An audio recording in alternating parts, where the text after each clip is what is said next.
welcome to another Tune Up Tuesday. My name is Gillian, I'm from Kythe. Let's get rocking.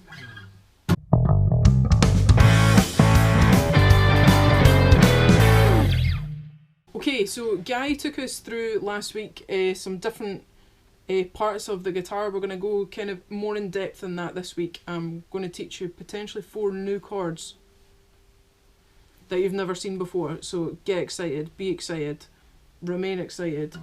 So the first chord that we're going to show you is what's called a G major scale. Scale? We're not going to teach a scale, we're going to teach a G major chord.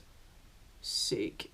So G major chord, you get typically two different types of chords. You get a major, which usually sounds happy, and then you get minor, which usually sounds sad. Did I say that right? Major is happy, minor is sad. Hopefully I did. It's been a long day. So G major goes a little bit like this. We're going to show you this in kind of 3 different ways. We're going to show you with these beautiful hands of mine, and somebody told me I should be a hand model. They didn't. And then the second way we're going to show you is using a chord chart, which is typically how you would learn chords. And the last way is we're going to show you them on tablature. Guy talked a little bit about tab last week, so we're going to go in more depth. So let's just show you the chord first. So this is a G major chord,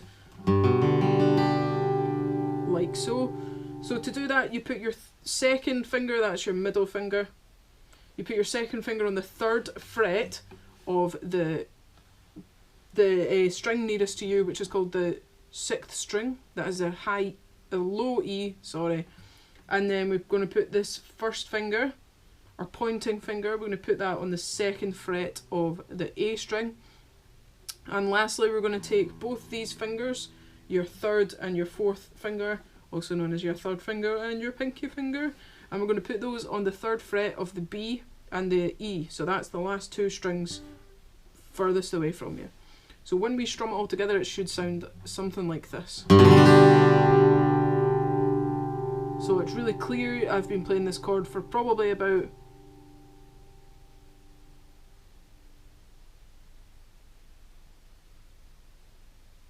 how old am I? I can't be that old, am I? 16 years? Wow. Okay, so I've been playing this chord for about 16 years.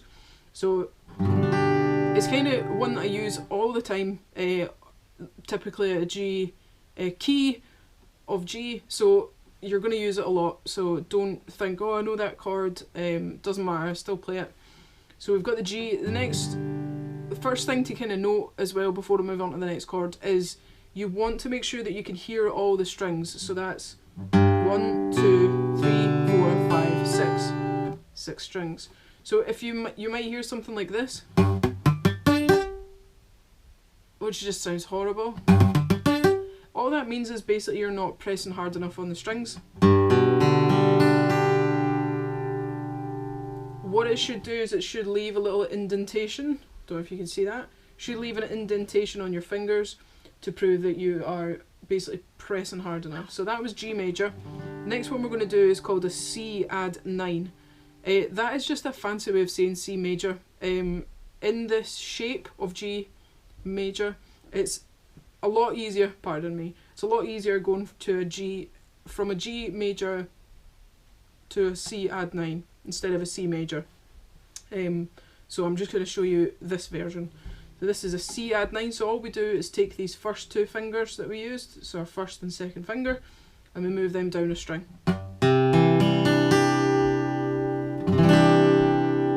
Now what we do is you'll see on the top of this card chart at the top that there is a big cross on the low E string. That is because we start the strum with our right hand at the A string. So that's the 2nd string in, and we use that to base our strum around. Okay, so the next chord what we're going to use is an E minor.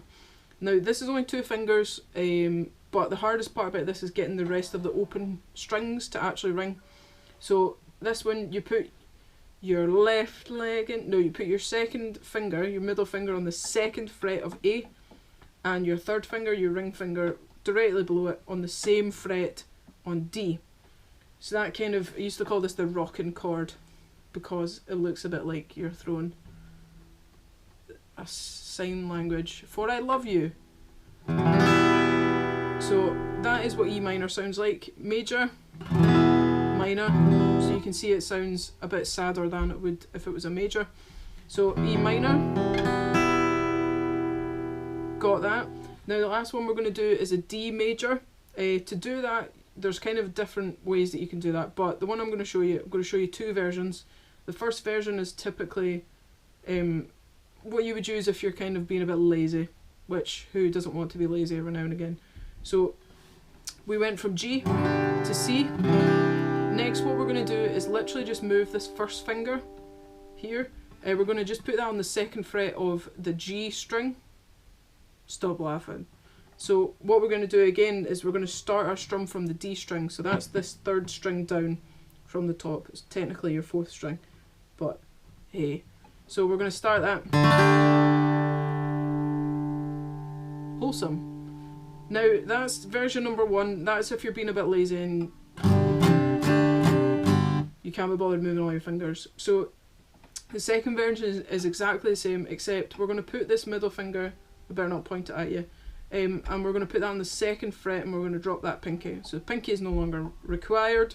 So you've got your second fret of G on your first finger, your second fret of E on your second finger, and the third fret with your third finger on B.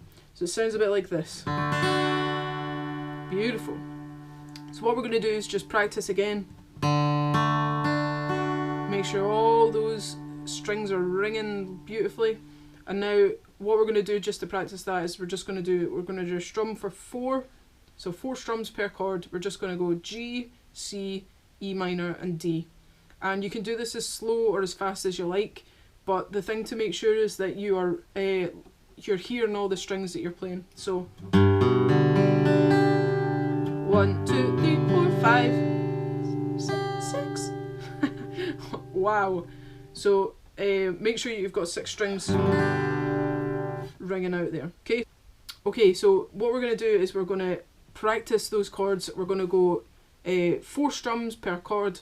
We're going to go G to C, E minor and then D. Okay, so it goes a little bit like this.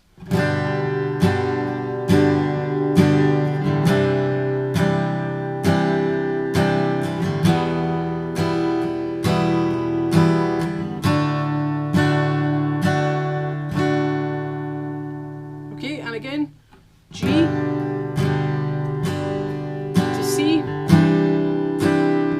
to E minor and to D. And then we're going to just end it off with a nice G strum. Because why not? Okay, so those are 4 new chords for you potentially. If you have any questions, leave them in the comments. Subscribe, like, whatever you want to do, and we'll speak to you very soon. Alright.